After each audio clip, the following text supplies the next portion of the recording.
आप देख रहे हैं लाइव 7। नमस्कार, लाइव 7 विशेष में आपका स्वागत है। मैं हूं ज्ञान रंजन। दोस्तों, चुनावी महापर्व समाप्त हो गया। सबको 14 तारीख का इंतजार है। परिणाम क्या आते हैं, चाहे वो बिहार विधानसभा चुनाव के परिणाम हो या फिर झारखंड में जो एक सीट घाटशिला पर उपचुनाव हुए हैं उसका परिणाम हो। बिहार में जो एग्जिट पोल बताता है वहां पर एनडीए खेमा में जहां खुशखबरी है, वहीं इंडिया गठबंधन में मायूसी छाई हुई है। हालांकि तेजस्वी यादव ने आज प्रेस कॉन्फ्रेंस करके यह दावा जरूर किया है कि एग्जिट पोल गलत साबित होगा, बिहार में इंडिया गठबंधन की पूर्ण बहुमत की सरकार बन रही है। अब जो भी हो, 14 तारीख को ही पता चलेगा कि कौन सा एग्जिट पोल तेजस्वी यादव का एग्जिट पोल सही है या फिर जो एग्जिट पोल विभिन्न संस्थानों के द्वारा किए गए हैं वो सही हैं। सवाल यही है कि क्या फिर से नीतीश कुमार या फिर आएगी तेजस्वी सरकार, ये तो बिहार की बात है। लेकिन जब हम झारखंड के एक सीट पर बात करते हैं, हालांकि ये एक सीट है, चुनाव एक सीट पर हुए हैं, मतदान एक सीट पर हुए हैं, लेकिन ताकतें इतनी झोंकी गई हैं इस चुनाव को लेकर के कि मानो ऐसा लग रहा था कि सभी के जो है जो दुल्हा है, सभी के दुल्हा जो है घोड़ी पर चढ़ने के पहले ही फिसल जाएंगे। ये स्थिति बनी हुई थी घाटशिला में। सभी दलों ने अपनी पूरी ताकत झोंक दी, चाहे वो झारखंड मुक्ति मोर्चा हो, भारतीय जनता पार्टी हो या फिर टाइगर जयराम महतो की पार्टी जेएलकेएम हो। मुकाबला भी इन्हीं तीनों दलों में हो रहा है, यह भी स्पष्ट रूप से क्लियर है। अब जो मतदान हुए, बम्पर मतदान हुए हैं, जाहिर है कि हमेशा से यह देखा जाता है कि जो घाटशिला में जो मतदान होते हैं या उस क्षेत्र का देखा जाता है, कोल्हान प्रमंडल में मतदान का परसेंटेज काफ़ी अच्छा रहता है। 2024 के चुनाव में भी मतदान का परसेंटेज काफ़ी अच्छा था और कल भी जो मतदान हुए 74.63% जो मतदान हुए हैं वो अच्छा है। लेकिन जो हमारे संवाददाताओं के द्वारा लोगों से जो बातें की गई, जो और स्रोत से खबरें आ रही है, तो ये साफ मान के चलिए कि एक बार फिर से वहां पर हेमंत का तीर कमान चल चुका है। लेकिन इस सब के बीच सबसे बड़ी बात यह है, चुनाव हारे या जीते, लेकिन चर्चा जयराम की है। जयराम महतो चुनाव वहां से जीतते हैं या हारते हैं ये तो 14 तारीख को पता चलेगा, लेकिन उसने अपनी उपस्थिति मजबूती के साथ उस क्षेत्र में, घाटशिला क्षेत्र में अपनी मजबूती उपस्थिति दर्ज करा दी है। और यह बहुत बड़ी सफलता होती है एक नए राजनीतिक दल के लिए। अगर वो चुनाव पिछले 2024 से वो चुनाव लड़ रहे हैं, लोकसभा के, विधानसभा के चुनाव लड़ रहे हैं, और लोकसभा और विधानसभा के चुनाव को अगर आप देखेंगे तो उन चुनाव में भी परफॉर्मेंस अगर देखा जाए, अगर वोट परसेंटेज देखा जाए, तो वो वोट परसेंटेज 3 राजनीतिक दलों को छोड़ दें, भारतीय जनता पार्टी, कांग्रेस पार्टी और झारखंड मुक्ति मोर्चा को, तो चौथे नंबर पर टाइगर जयराम महतो का वोट परसेंटेज था। जाहिर है कि जनता के बीच उनकी पकड़ बनी है, तभी तो वोट परसेंटेज है। और अब जो स्थिति घाटशिला में दिखाई दे रही है, वो चुनाव हारते हैं या जीतते हैं, लेकिन हर की जुबान पर अपने नाम को स्थापित कर दिया। यह एक बड़ी उपलब्धि है टाइगर जयराम महतो की। अब वहां पर सुदेश महतो भी चुनाव प्रचार करने गए थे, लेकिन आपने देखा कि सुदेश महतो चुनाव प्रचार करने गए, कब लौटे, क्या किए, उनकी पार्टी आसू ने कितना काम किया घाटशिला में भारतीय जनता पार्टी के प्रत्याशी के पक्ष में, ये कहीं पर सुर्खियां नहीं बनी। लेकिन हर ब्लॉक में, हर पंचायत में घूम करके जो लोगों के साथ संवाद किया टाइगर जयराम महतो ने इस चुनाव के दौरान, जिन मुद्दों को टाइगर जयराम महतो ने इस चुनाव में उठाया, वो मुद्दा लोगों तक पहुंची। और जो जानकारी आ रही है, जो एग्जिट बताते हैं, वहां पर अच्छा प्रदर्शन रहेगा जेएलकेएम का पिछले बार की तुलना में। मैंने कल भी बताया था दोस्तों, जेएलकेएम के पास खोने के लिए तो कुछ नहीं है, लेकिन पाने के लिए बहुत कुछ है। वहीं झारखंड मुक्ति मोर्चा और भारतीय जनता पार्टी, इन दोनों को खोने के लिए भी है और पाने के लिए भी है। अंतर साफ है।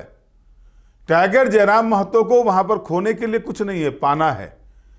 लेकिन अगर सोमेश सोरेन चुनाव हारते हैं तो वो खो देंगे, झारखंड मुक्ति मोर्चा वाले खोएंगे वहां पर, चंपाई सोरेन के पुत्र बाबूलाल सोरेन चुनाव हारते हैं तो उनको भी नुकसान होगा। और आपने यह भी देखा कि इस चुनाव के दौरान एक सीट पर चुनाव हो रहे हैं, लेकिन ऐसा लग रहा था, मजमा ऐसा लग रहा था नेताओं का कि मानो वहां पर जो है सो रणक्षेत्र, उससे सरकार बन जाएगी, बिगड़ जाएगी, इस तरह की स्थिति थी। तो दोस्तों, यह सरकार बनने की और बिगड़ने की स्थिति नहीं थी। यह स्थिति बनी हुई है कि अगर झारखंड मुक्ति मोर्चा वो सीट जीतती है तब तो ठीक है, अगर किसी कारणवश झारखंड मुक्ति मोर्चा वो सीट हारता है तो सरकार पर सीधे तौर पर प्रहार करने का मौका भारतीय जनता पार्टी या अन्य विपक्षी दलों को मिल जाएगा। और वहीं अगर भारतीय जनता पार्टी चुनाव हारती है वहां पर, तो साफ तौर पर जो चंपाई सोरेन का चेहरा लेकर के भारतीय जनता पार्टी कोल्हान में गई थी 2024 के चुनाव से ही, उस चेहरे का एक नया रूप दिखेगा वहां पर। खुद चुनाव जीते थे 2024 में, एकमात्र tribal seat Bharatiya Janata party 28 में से चंपाई सोरेन की सीट जीती थी। लेकिन 2024 के विधानसभा चुनाव में भी चंपाई सोरेन अपने बेटे को नहीं जिता पाए थे। अब इस बार की क्या स्थिति बनती है? क्या चंपाई सोरेन वहां से अपने पुत्र बाबूलाल सोरेन को जिता पाएंगे? जनता ने जिन मतों का प्रयोग किया है, क्या वो मत बाबूलाल सोरेन के पक्ष में गए हैं? या फिर अगर एक पायदान बाबूलाल सोरेन पीछे घसक जाते हैं और जयराम ऊपर भी हो जाता है तो और भद पिटेगी भारतीय जनता पार्टी की वहां पर। और ऐसा हो भी सकता है, यह आप मान के चलिए कि ऐसा हो भी सकता है। और मैं इसलिए कह रहा हूं कि कल जो मतदान के बाद जो आंकड़े आए हुए थे, उन आंकड़ों में शहरी क्षेत्र जो है, जो इंडस्ट्रियल एरिया है घाटशिला विधानसभा क्षेत्र का, चाहे यूरेनियम कारखाना वाला एरिया हो या अन्य जो शहरी क्षेत्र है, उन शहरी क्षेत्रों में वोटिंग परसेंटेज ग्रामीण क्षेत्रों की तुलना में कम हुआ है। और शहरी क्षेत्रों में अगर वोटिंग परसेंटेज कम होता है तो उसका परिणाम जो है सो वो सीधे तौर पर भारतीय जनता पार्टी के जीत या हार पर पड़ता है। अब शहरी क्षेत्रों का मतदान कम होना, मतदाताओं का कम निकलना, ये इस बात को बताता है कहीं ना कहीं जो है सो भारतीय जनता पार्टी इस बार भी घाटशिला में फंसी हुई दिख रही है। ग्रामीण क्षेत्रों में मतदान हुए हैं ज्यादा। और आपने गौर किया होगा कि टाइगर जयराम महतो ने यह काम किया कि उन्होंने ग्रामीण क्षेत्रों को तो रौंदा ही। जो 5-6 दिनों तक वो लगातार चुनाव प्रचार में वहां पर रहे, चाहे वो जयराम महतो हो, देवेंद्र महतो जो संयोजक थे वो हो, या अन्य जेएलकेएम के जो नेता थे, वो ग्रामीण क्षेत्रों में, गांवों में जाकर के चौपाल लगा करके लोगों के साथ बैठ करके, बूढ़ी बूढ़ी माताओं के साथ बैठ करके उसके साथ खाना, उससे बात करना, ये जो एक तरीका अप्लाई किया है जयराम महतो ने, उनकी पहुंच जो है सो जनता के बीच बढ़ रही है। आज भी जनता को लगता है कोई विधायक अगर उनके साथ आके खटिया पर बैठता हो, नीचे बैठ के, जमीन पर बैठ के बात करता हो, उसके साथ घर में बैठ के खाना खाता हो, भूख लगने पर खाना मांग लेता हो, कहीं पर भी जाके किसी के घर में सो जाता हो, तो उसको लगता है आज भी जनता को ग्रामीण क्षेत्रों में यह लगता है कि यह जनप्रतिनिधि उनके साथ उठने बैठने वाला है। और इस काम को जयराम महतो बखूबी कर रहे हैं और जान रहे हैं कि इसका परिणाम भी होता है। जो आग आप कुर्मी और आदिवासियों की देख रहे हैं शहरी क्षेत्रों में, यह आग आज भी ग्रामीण क्षेत्रों में नहीं फैला हुआ है। झारखंड के ट्राइबल्स आज भी इतने सीधे साधे हैं कि उनको अपने रोजी रोटी के अलावा कुछ नहीं दिखता है। वो अपने जिंदगी में मस्त रहते हैं। उनके अंदर छल प्रपंच की भावना नहीं होती। कुछ इनमें से निकले हुए नेता उनके अंदर जहर भरने का काम करते हैं, इससे भी इनकार नहीं किया जा सकता। और वो जहर जो है कुछ लोगों तक पहुंचता है लेकिन सब लोगों तक नहीं पहुंचता, यानी परसेंटेज लोगों तक नहीं ही पहुंचता है। जो भीड़ आप देखते हैं वो भीड़ इकट्ठा किया जाता है इस तरह के आंदोलनों के लिए। उस भीड़ के अंदर घुसकर अगर आप बात करेंगे तो आपको सच्चाई पता चल जाएगा कि उस भीड़ को कैसे लाया जाता है।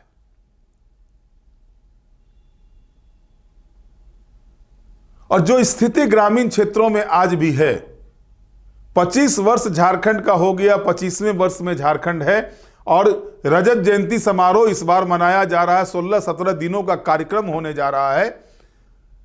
लेकिन इस प्रदेश को चलाने वाले, चाहे वो भारतीय जनता पार्टी के लोग हों या फिर झारखंड मुक्ति मोर्चा के लोग हों, जिन्होंने भी इसका नेतृत्व किया है, इन्हीं दोनों पार्टी ने नेतृत्व किया है कि मधु कोरा के कार्यकाल को छोड़ दिया जाए तो।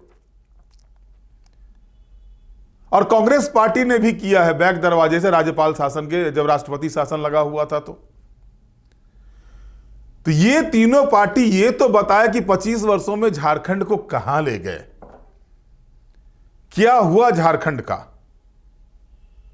देश का सबसे ज्यादा उद्योग, माफ कीजिएगा, खनन क्षेत्र वाला राज्य, जहां ऐसा कोई खनिज नहीं है जिसके भंडारण ना हो। एकमात्र ऐसा राज्य है जहां पर कि हर खनिज का भंडारण है। कोयला हो, लोहा हो, सोना हो, यूरेनियम हो, सारा कुछ है, बॉक्साइड हो, सारे खनिज संपदा हैं। लेकिन इसके बाद भी अगर आर्थिक सूचकांक में झारखंड जो है सो ऊपर नहीं आ पाता है, विकास दर में झारखंड ऊपर नहीं आ पाता है, एजुकेशन में झारखंड ऊपर नहीं आ पाता है, तो आप समझ सकते हैं कि इसमें दोष किसका है।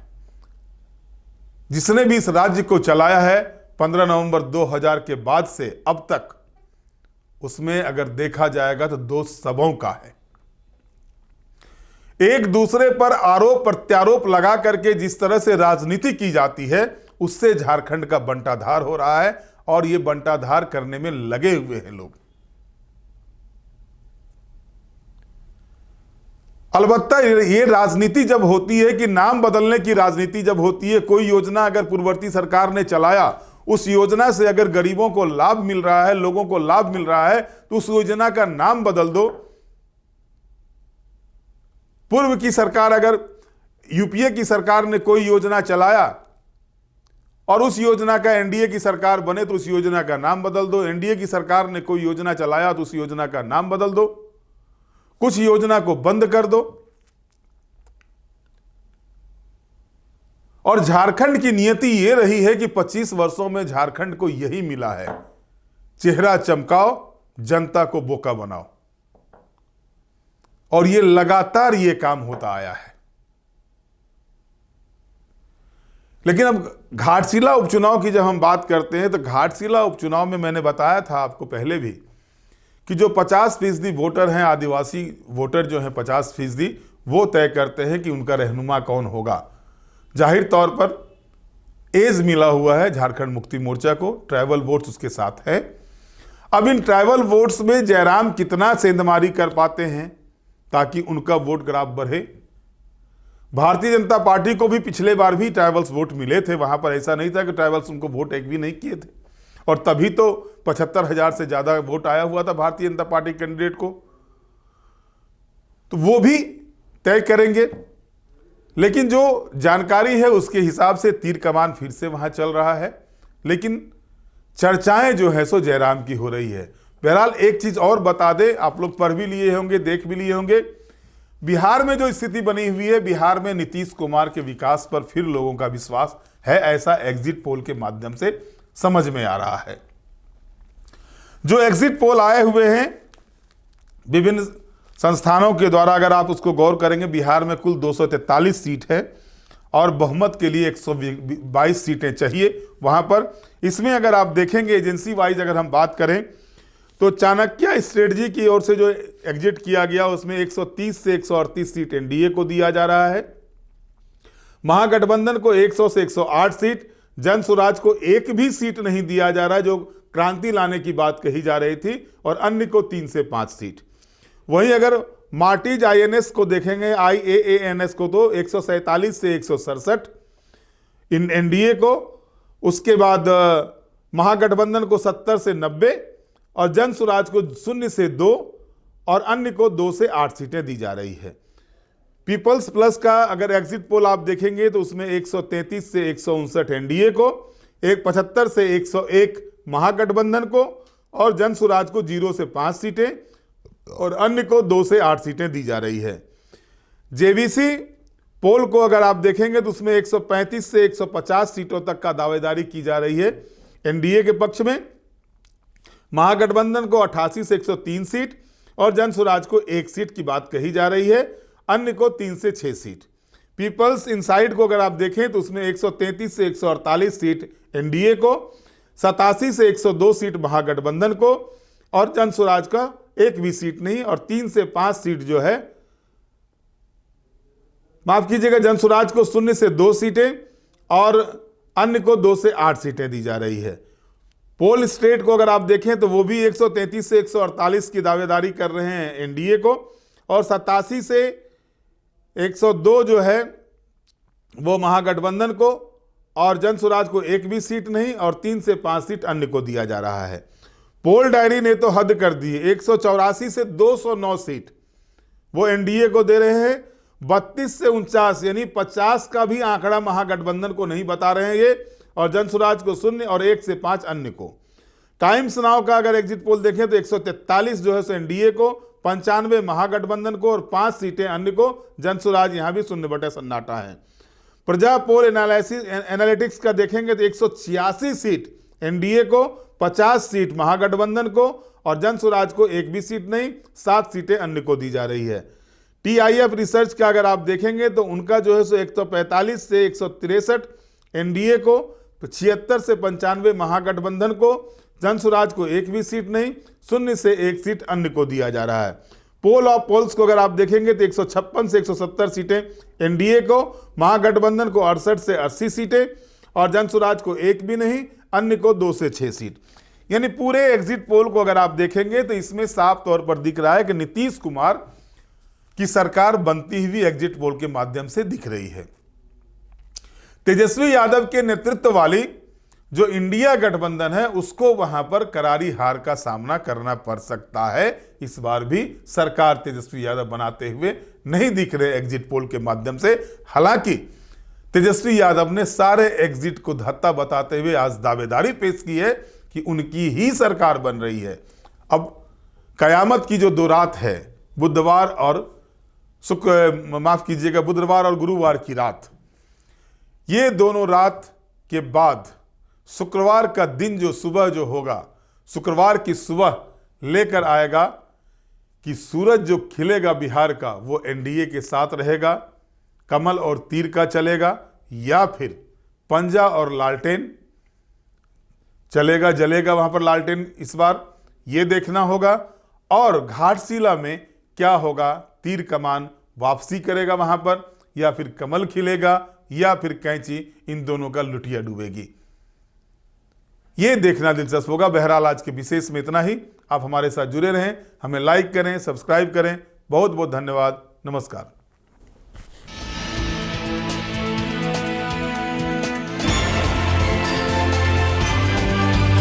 आप देख रहे हैं लाइव 7।